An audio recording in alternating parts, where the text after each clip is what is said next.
Part 8 मन जीते जग जीत। वरुण बहुत ही प्यारा और परिश्रमी लड़का था। उसने जीवन में हर जगह हर मोड़ पर आगे और अव्वल रहने की सीख ली थी। चाहे पढ़ाई लिखाई हो या खेल का मोर्चा, डिबेट की चुनौती हो या लेखन की ललकार, वह सबसे आगे था।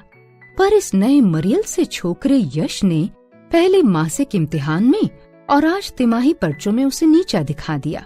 गणित में उसकी मास्टरी धरी रह गई और तो और अंग्रेजी में भी वरुण यश के आगे धूल चाट गया। लड़के तो तभी आश्चर्य में पड़ गए थे जब उस साधारण से यश का दाखिला इस नामी स्कूल में हुआ था और उसने पहली फीस की भारी भरकम रकम जुटाई थी। चेहरे मोहरे, चाल ढाल, कॉपी बैग या यूनिफॉर्म के लिहाज से तो लगता नहीं था कि वो ठसक वाले घर के लाडलों के साथ इस स्कूल में निभ सकेगा, पर उसकी लगन और समझदारी तो यही संकेत देती थी कि पढ़ाई लिखाई में उससे आगे बढ़ना कठिन है, वरुण के लिए भी।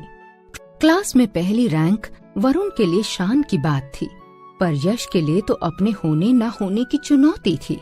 स्कूल में परंपरा थी कि अपनी क्लास के हर टेस्ट में पहली रैंक पाने वाले की ट्यूशन फीस नहीं लगेगी। पहली रैंक के साथ 60% से ऊपर अंक पाने पर तो बस फीस भी माफ और किताबों का जुगाड़ ऊपर से। फिर भला वो कब चूकने वाला था। यश के सामने जब वरुण तिमाही टेस्ट में भी पिछड़ गया तो उसे धक्का लगा। बड़े घर का बेटा होकर 2-2 ट्यूशन लेकर भी मात खा गया। अब आगे 6 माही परीक्षा में तो जैसे भी हो मैंने इससे आगे निकलना ही है। वरुण ने गांठ बांध ली। दूसरे दिन खाने की छुट्टी में हेलो यश कहकर वरुण ने उसे अपने पास बुलाया। बोला, आओ यश, आज मेरे साथ लंच करो ना। मैं तो घर से खाकर ही निकलता हूँ। भाभी सुबह ही सब। क्यों माँ? वरुण ने पूछा। माँ नहीं है, पिताजी। यहाँ भैया भाभी के साथ रहता हूँ, वो मेरा बहुत ध्यान रखते हैं, यश ने उत्तर दिया। पर तुम भी कभी किसी का ध्यान रखते हो? पूरे 3 महीने हो गए, कभी हेलो तक नहीं की।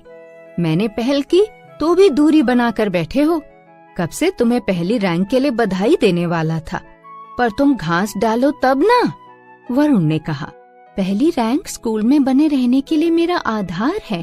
वरुण पहली रैंक है तो मैं स्कूल में हूँ, नहीं तो बाहर। इससे फ्रीशिप जो मिलेगी मुझे, यश ने कहा। सवाल सिर्फ फ्रीशिप और कॉपी किताब का हो तो सब मैं जुटा दूं। कहो तो तुम्हारी साल भर की फीस जमा करवा दूं, वरुण ने कहा। तुम बड़े घर के बेटे हो, यह सही है, पर मैं भिखारी तो नहीं वरुण, यश ने धीरे से कहा। अरे मैं तो तुमसे गुर जानना चाहता था कि आखिर तुम कैसे तैयारी करते हो परीक्षा की, वरुण ने नरम होकर कहा। अब मैं क्या बताऊं, यश ने उत्तर दिया। तो मत बताओ, 6 माही परीक्षा में देखना अब, वरुण ने जोश से कहा और मुंह फेर लिया। और वरुण 6 माही परीक्षा में यश से आगे निकल गया। वरुण की रैंक पहली और यश की दूसरी। कहो यश, पिट गए ना आखिर, वरुण ने कहा।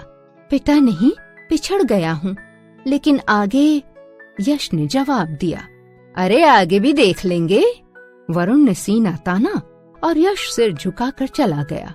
2-4 दिन बाद तो उसके कक्षा से गायब हो जाने की चर्चा भी हुई, पर कुछ दिन बाद सब भूल गए थे। अगर उसे कोई ना भूल सका तो वो था वरुण। यश ने स्कूल से जाने के लिए दरख्वास्त लगाई थी, पर पिछली फीस वगैरह के बाकी रहते उसे टीसी नहीं दिया जा सकता था। तो नौबत यहाँ तक आ गई कि यश को स्कूल छोड़ना पड़ रहा है। वरुण ने सोचा, उसने कहा भी था कि पहली रैंक आधार है मेरे स्कूल में बने रहने का। मैंने तो उसका आधार ही उखाड़ फेंका, पर क्या अपनी मेहनत, काबिलियत और ईमानदारी से उसे पहली रैंक से गिराया है मैंने गणित के पर्चे में कैलकुलेटर इस्तेमाल किया था। सबकी आंख बचाकर इंग्लिश के पर्चे में भी 10 नंबर की नकल मारी थी, लेकिन यश की पढ़ाई तो अटक गई बीच में। क्या मैं गर्व कर सकता हूँ इस रैंक पर? हाँ, मैंने यश को ईमानदारी से पीछे कर दिया होता तो मुझे कोई मलाल नहीं होता, पर आज उसका स्कूल छूट गया, वरुण ने सोचा और उदास हो गया। फिर तो वरुण में न उत्साह रहा न शेखी।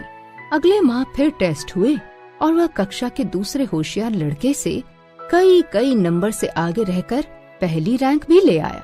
पर उसमें हुलास न जागा।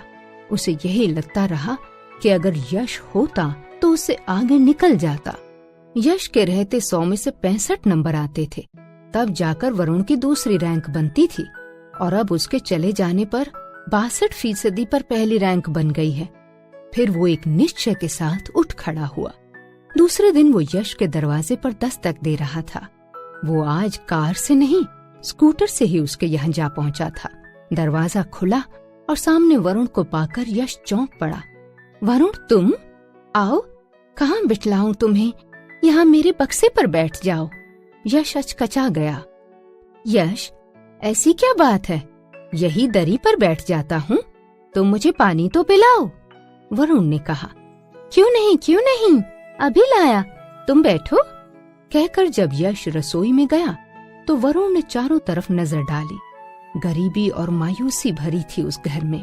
तभी पानी लेकर यश आया और सिमट कर खड़ा हो गया। लाओ, बैठ जाओ मेरे पास, वरुण ने कहा। वह बैठ गया और बोला, इधर कैसे आना हुआ वरुण? यश ने पूछा। अपनी करनी पर पछताने, माफी मांगने आया हूँ तुम्हारे पास, वरुण ने कहा। पछताने? माफी? मेरे पास? यश ने कहा। हाँ, मैंने तिकड़म भिड़ाकर इम्तिहान में तुम्हें पीछे कर दिया और हथिया ली पहली रैंक, वरुण कह गया। मैं समझा नहीं यश, पर मैं समझ गया हूँ यश कि दगा फरेब से पाया गया दर्जा बेकार है, और कमजोर मुकाबले की जीत में भी वो मजा नहीं जो मजबूत प्रतिद्वंदी के सामने पिछड़ जाने में है। वरुण बोला। क्या कह रहे हो तुम? वरुण की बात यश को ठीक से पल्ले नहीं पड़ी। सच यश, तुम्हारे चले जाने के बाद मुझे चुनौती देने वाला कोई दिखता ही नहीं, तो मेरी पढ़ाई भी ढीली पड़ गई। सच यश, तुम वापस आ जाओ स्कूल में, मैंने तुम्हारी पूरी फीस जमा करवा दी है। पर क्यों? यश ने कहा। इसलिए कि मन के हारे हार है, मन के जीते जीत। मैं तुमसे जीतकर भी मन से हार गया हूँ। तुम्हें चुनौती देते हुए मैं अपनी पढ़ाई में मुस्तैदी से जुटा रह सकूंगा। जो कुछ मैंने किया है वो अपने आप को मजबूत बनाने के लिए किया है। तुम कहोगे एहसान, तो लो, इस कागज पर लिखकर दस्तखत कर दो कि मेरे तुम पर 700 रुपए उधार रहे। अपनी सुविधा होने पर लौटा दोगे मुझे। ये सब कुछ तुम्हारा मुझ पर? यश बोला। उधार है, उपकार नहीं। वरुण ने यश की बात पूरी की।